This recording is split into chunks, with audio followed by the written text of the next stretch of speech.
Welcome to Alaska Weather, a production of Alaska Public Media and the National Weather Service, Alaska Region. Produced and broadcast daily from the studios of KAKM, Alaska Weather provides complete forecasts, public, marine, and aviation for all of Alaska. Alaska Weather is made possible by the following sponsors.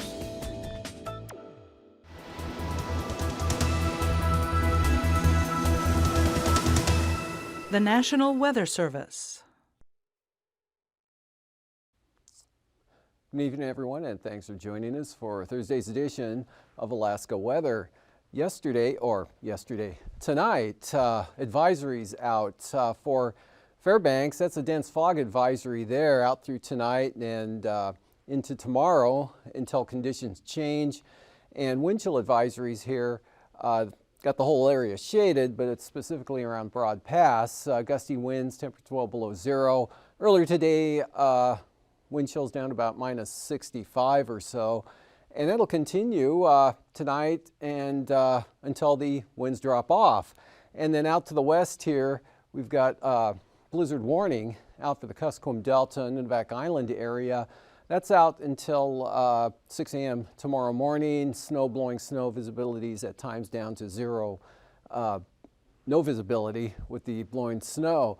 And yesterday's satellite imagery shows the storm responsible for that here west-southwest of St. Paul Island with the kind of a front right through here, slowly advancing, spreading some high clouds up toward the southwest coast. Clear and cold here over the interior areas. And then this batch of moisture right through here into a trough that was off the coast for the panhandle. And again, the motion of that northward and the whole pattern shifting eastward with the cold high pressure here well entrenched over the interior areas. Otherwise, we've got a band of moisture holding off the western Arctic coast there today, and that system moving in, and winds from the northeast on the backside of the low, gusting up to about 50 miles an hour or more, mostly along the coast there, Point Romanzoff, and then southward. And gusty winds, snow for the Pribilofs today as well. Numerous snow showers extending all the way down toward the eastern Aleutians and then start to scatter out and diminish a little bit over toward Adak with some heavier stuff just up to the north, but still cold air coming southward all the way up from the Arctic across all of the Bering Sea and the Aleutians. Otherwise, Gulf of Alaska pretty quiet there with just some clouds. And that system moving through the southeast coast here across the panhandle, that's bringing rain and snow to much of the area today. And that's all beginning to shift inland. Still have a band with the upper trough here off the coast.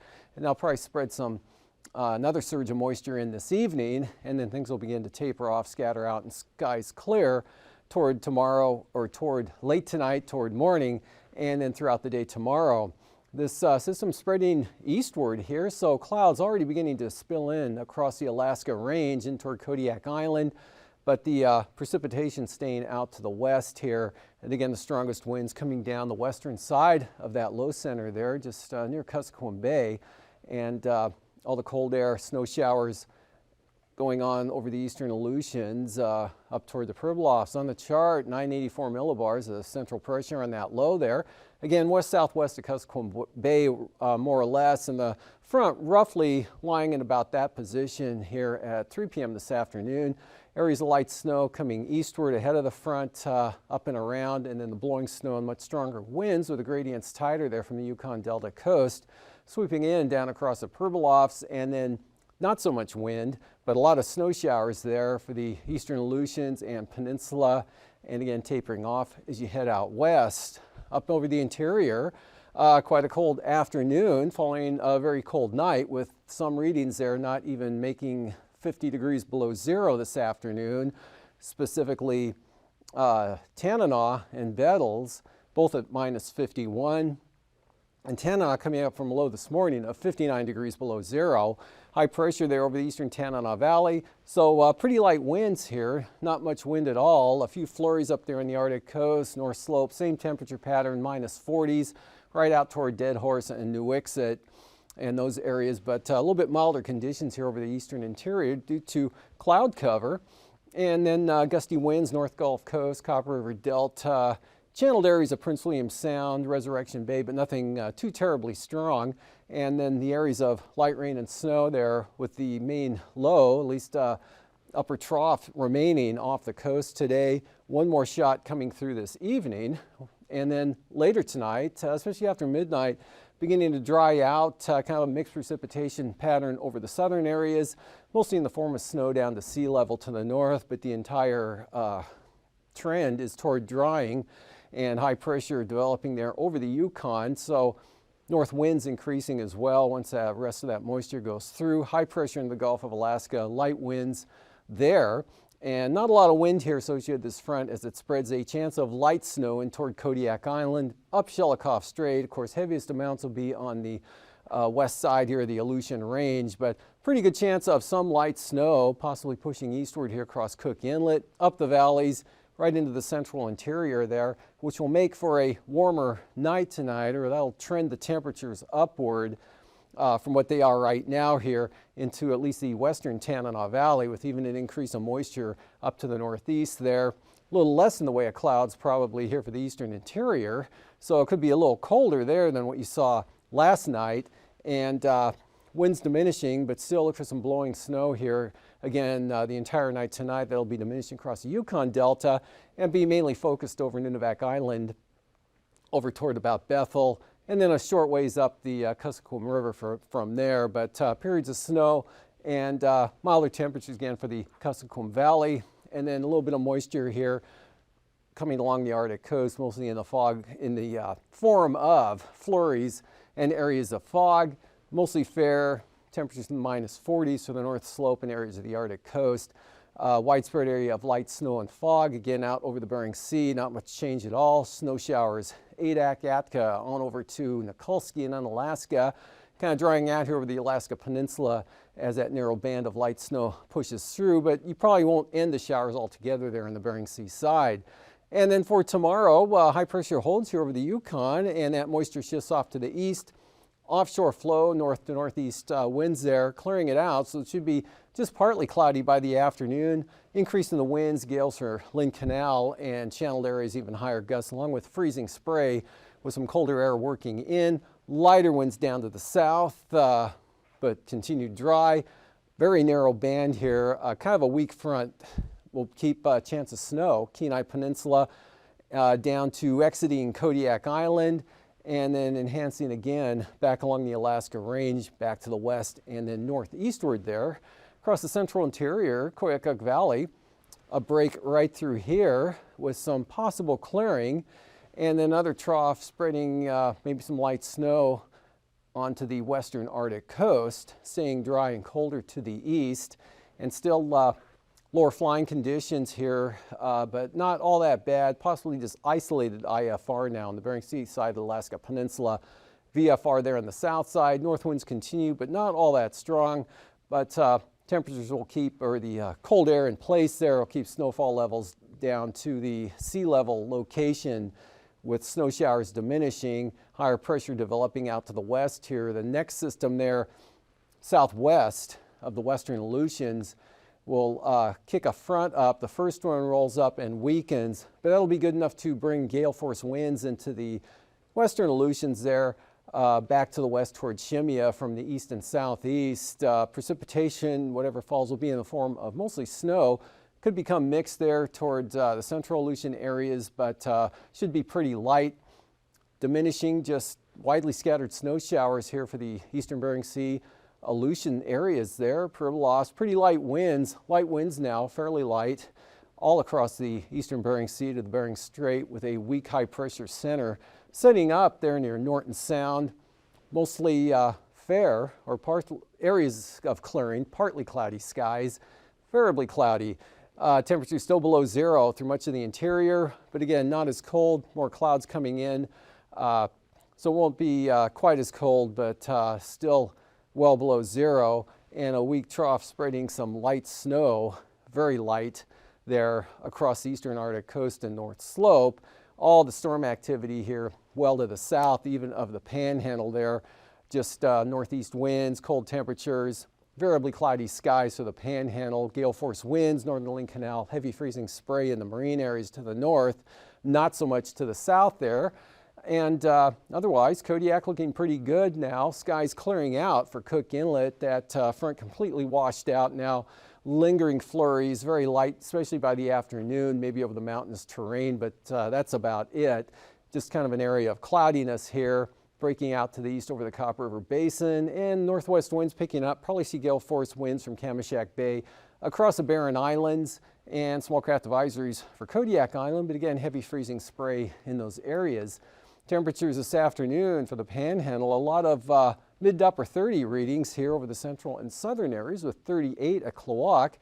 Otherwise, 32 there at Elfin Cove, Skagway 27, 28 in Yakutat, down to 13 at Cordova, -6, both at McCarthy and Gulkana. And Susitna Valley this afternoon, 15 to 21 below, coming up from lows around 40 below from Willow on up to Talkeetna.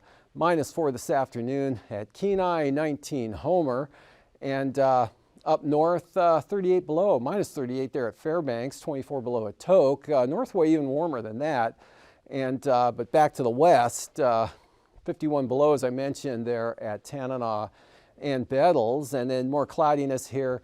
So temperatures not so far below zero, but still -38 at Arctic Village, and North Slope Arctic Coast, mid-40s there. Umiat and Deadhorse, 27 below over at Kaktovik, and -21 at Point Lay, and then up to about 10 below, or a little above there at Point Lay and Point Hope, -20s to mid-30s over the northwest. Nome, -12, Caltag, 42 below zero, and Galena, 47 below, -27 at McGrath. Of course, clouds coming into this area, so temperatures not dropping anywhere near they did this morning overnight, and then coming up to near zero there out toward the southwest coast. Out to the southwest this afternoon, we've got Cape Newman at 30 degrees, mid to upper 20s Kodiak, 30s for the Alaska Peninsula, and then cooling off into the mid-20s to the west. For the lows for tonight, again, mid or down, I'd say 30 to 40 below for the north slope, with the purple areas there more in likely the 45 to 50 below range. 35 to 40 below Tanana Valley, and well below zero in the Copper River Basin. Not so cold tonight for the Susitna Valley especially, with increasing moisture moving in, and then quite a bit milder there toward Bristol Bay, 15 to 20, 20s for the Alaska Peninsula, mostly 20s for the Panhandle. And highs for tomorrow, near zero are here from the northwest coast, Nunivak Island up to Savunga, well below zero over the interior, but not quite as far below as they were. And you can see coming above zero here, south central Alaska, Kenai Peninsula to mid-30s for Kodiak, 10 degrees Cordova, 20s to mid-30s there for the southeast coast. Flying weather tomorrow with that moisture coming eastward. IFR late tonight, actually banking up there on the windward side of the Aleutian Range, northeast Bristol Bay. King salmon up into the mountains. Areas of, well, a lot of VFR over the interior. Just a batch out here of marginal conditions over the southeast Bering Sea. And then improving conditions for the southeast coast, which by tomorrow afternoon should be marginal VFR, not so much. That could actually go all VFR by late tomorrow afternoon. Marginal VFR up here over the western central Arctic coast. And again, mostly the Bering Sea side of the Alaska Peninsula. Not too bad out over the Bering Sea, and just areas of marginal VFR. So not expecting really a whole lot of snowfall with that system that comes through. Pretty light whatever does fall. And for passes, Anatuvik and Adigan both open tomorrow. And for the western Alaska Range, occasionally marginal for Lake Clark, Merrill, and Rainy. Windy as well, marginal VFR there, but off to the east, Isabel, Mentasta, VFR. And for Tanita, VFR. Portage, VFR. And Chilkoot and White becoming VFR. For the freezing levels, not a lot to show here at the surface through the Barren Islands and then down across Shelikof Strait, eastward cutting across Prince of Wales Island to maybe Annette, and then 2,000 feet down across the Queen Charlotte's. For the icing threat. Tomorrow, areas possible out here over the Bering Sea, but nothing really significant. The most significant area would be with the moisture coming eastward here, and even that probably won't include anything moderate, just areas of possible light. Rhein-Maasing, Cook Inlet, south central Alaska, central interior diminishing off to the northeast. And the jet stream, we've got a trough out here with that system coming eastward. Southwest flow, good for more clouds and chance of snow here across south central Alaska, and also the interior of the trough axis moving through. Weak trough tonight, out of the picture by tomorrow there for the Panhandle. Pacific jet well to the south. And for 9,000 feet, northerlies 20 to 35 knots out over the Bering Sea, eastern Bering Sea, southwest maybe up to 40 there for Kamishak Bay, otherwise 10 to 25 over the interior. Light for the Panhandle, light for the central Aleutians, and 9,000 feet, about the same pattern. North to northwest 15 to 25, maybe up to 30 knots, but not all that bad. Turning south now with the moisture coming in ahead of the trough, 10 to 20 knots, and then a weak high here. Light winds out of the north of the Panhandle, really light wind conditions all the way up to the Arctic coast. So turbulence-wise, maybe a little bit of light to isolated moderate chop here possible for the southwest coast. And for the Alaska Peninsula, eastern Aleutians, nothing that's going to hurt you for sure here, even with the moderate chop area there for the central and northern Panhandle. And after the break of Stargazer, I'll be back with the marine forecasts.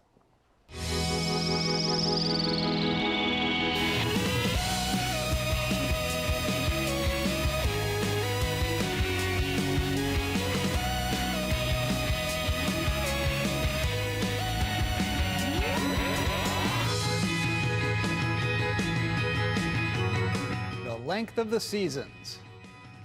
Welcome to Stargazers. I'm James Albury, director of the Kika Silva Pla Planetarium in Gainesville, Florida. And I'm Dehne Regis, astronomer for the Cincinnati Observatory. I'll bet that most of you are under the impression that the 4 seasons are equal in length, when in fact none of them are the same number of days and nights long. So which season is the longest and which is the shortest? Well, I'd bet most school children would say that summer is the shortest because it seems to just fly by. But is that true, or is it simply a matter of human perception? Let's find out. Okay, now everyone knows that our Earth makes one trip around the sun once a year. In fact, astronomically speaking, that's exactly what a year is. The amount of time it takes for any planet to make one trip around the sun. And one Earth trip is 365¼ Earth days long. Now, according to Kepler's laws of planetary motion, the closer a planet is to the sun, the faster it will travel. The farther it is from the sun, the slower it will travel. So, because our Earth's orbit is not a perfect circle, but is a slightly stretched out circle called an ellipse, and since our sun is not at the center of this ellipse, our Earth actually varies its distance from the sun during the year. When it's closest to the sun, it travels fastest, and when it's farthest, it travels slowest. Now, believe it or not, our Earth is actually closest to the sun in January and farthest in July. So our Earth actually travels faster when it's winter in the northern hemisphere and slower during the summer. Let's show you. Okay, on the first day of spring, our Earth is traveling at a speed of 66,900 miles per hour. It is actually moving farther from the sun and slowing down, and thus takes 93 days to go from the first day of spring to the first day of summer. So spring is 93 days long.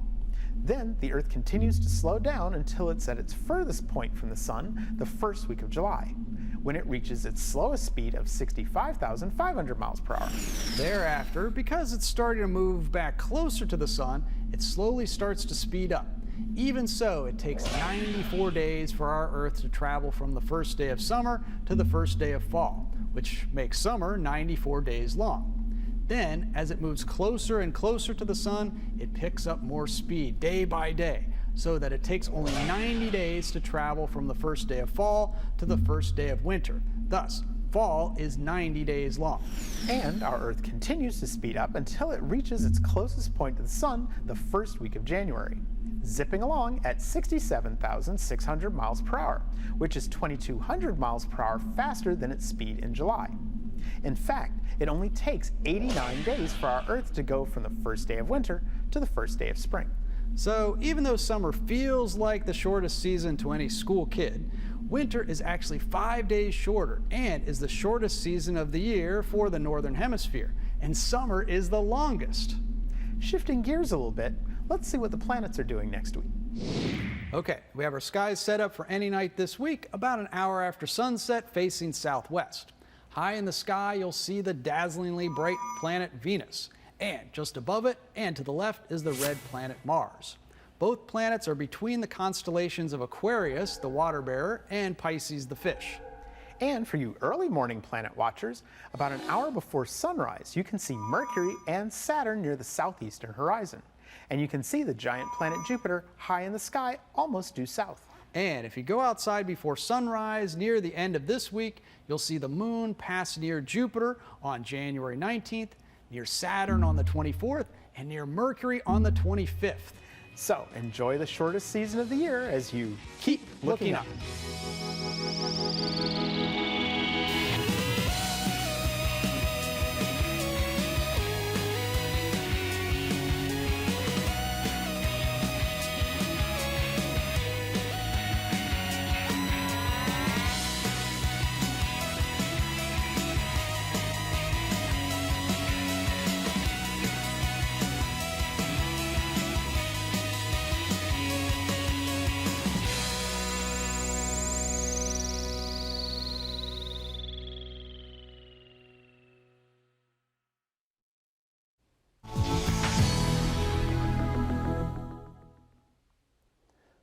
Pretty uniform wind pattern here, at least for the zones I've got plotted. Along the coast, all northeast, 25 knots, a little lighter up north, seas running 10 to 12 feet. Clarence Strait, north 20 knots, north 25 for Stevens Passage, gales for Lynn Canal. Those pick up a little more, gradient tightens up there over the Yukon and northern Panhandle, so north 40 knots for Lynn Canal and 30 knots for Stevens Passage. Not much change down to the south except a little more easterly there in the south coast with 25 knot winds, northeast 20 to 30 knots on up the coastline with higher gusts, and freezing spray here over the central and northern inside waters. For Prince William Sound, North Gulf Coast, and actually all the North Gulf Coast, light variable winds at 10 knots right into Prince William Sound, and then 20 knots to the Barren Islands out of the south due to the front edging eastward here. Small craft advisories out for Kodiak Island, 25, southeast 20 for Kamishak Bay, and northeasterlies 10 to 15 for Cook Inlet. Not much change in speed or direction there for Cook Inlet, as well as Prince William Sound, northeast 15. And we've got southeast now, but still light for the North Gulf Coast. The arrow again gone, but that would be westerly at 10, and then picking up to 25 knots there. Barren Islands, Kodiak, gales for Kamishak Bay, heavy freezing spray, Shelikof Strait on up across Kamishak Bay, and then just areas of light south of the Forelands. Bristol Bay tomorrow, west 25 knots, northwest 25 to 30 across the Alaska Peninsula. And the outlook for Saturday, we've got gales now, Castle Cape to Sitkinak, and 25 knots out of the north for Bristol Bay. Winds diminishing down to 20 knots by the afternoon here for the Alaska Peninsula, seas around 7 feet. For the eastern Aleutians tomorrow, small craft advisories, northwest 25 to 30 knots. Strongest winds will appear to blow across Unalaska Island, and then lightening up, turning westerly down to 20 there for the central Aleutians.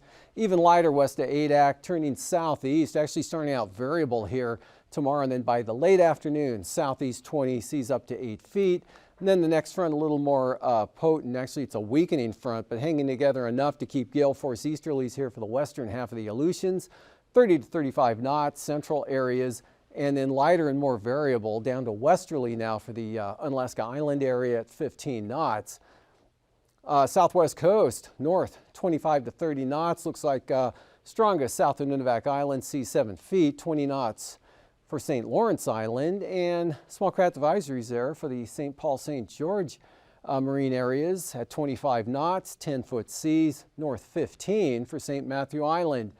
And for Saturday for St. Lawrence Island, north at 15, north to northeast here, northern Bering Sea over toward Nunivak Island, and about 20 knots out of the north. south of the island there, and the Pribilofs northwest at 15, seas 5 feet. Up along the Arctic coast, pretty light winds southwest, which will tend to keep the cold temperatures right out to the coastline there, as well as kind of holding back any low clouds and fog formation. West 10 on the western coast, 15-knot winds from Cape Beaufort all the way down to Wales. And then for Saturday, light winds all along the west side here from the west-northwest, 10 knots or less, but looking 15-knot southwest winds from the central coast eastward. And for the forecast tonight, areas of light snow, more clouds, more moisture means warmer temperatures, but still staying well below zero. Moisture spreading into Cook Inlet to some extent, and also in toward Kodiak Island, blowing snow blizzard warning out until tomorrow morning at 6 for the southwest coast here in Nunivak Island. Precipitation diminishing there across the panhandle. Looks like less clouds now here over the eastern interior and an increase in the central areas. Chance of light snow up along the western Arctic coast, but again, nothing heavy expected at all or significant in these areas. Snow showers, north winds, but not all that strong in the north winds there for the Bering Sea to the Aleutians. And then for tomorrow, that system progresses eastward here, upper trough, and that will probably squeeze out a band of narrow snow that'll work slowly eastward across south central Alaska, a little more widespread up through here off to the northeast. High pressure, mostly clear skies, windier, colder, and drier, especially drier for the southeast coast. And that pattern continues through Sunday as well down that way. Now skies starting to clear out and kind of another push of cold air coming in to south central Alaska. Light winds below zero, well below zero over the western interior. Less snow showers in the Aleutians.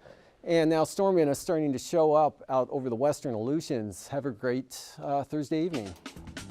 These forecasts are to be used for planning purposes only.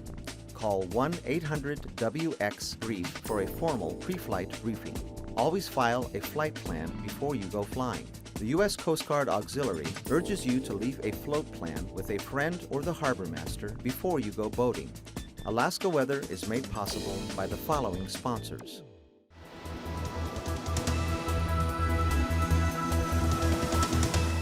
The National Weather Service. If you're interested in serving on your local Federal Subsistence Regional Advisory Council, the deadline to apply is Friday, February 3rd. Email subsistence@fws.gov for more information.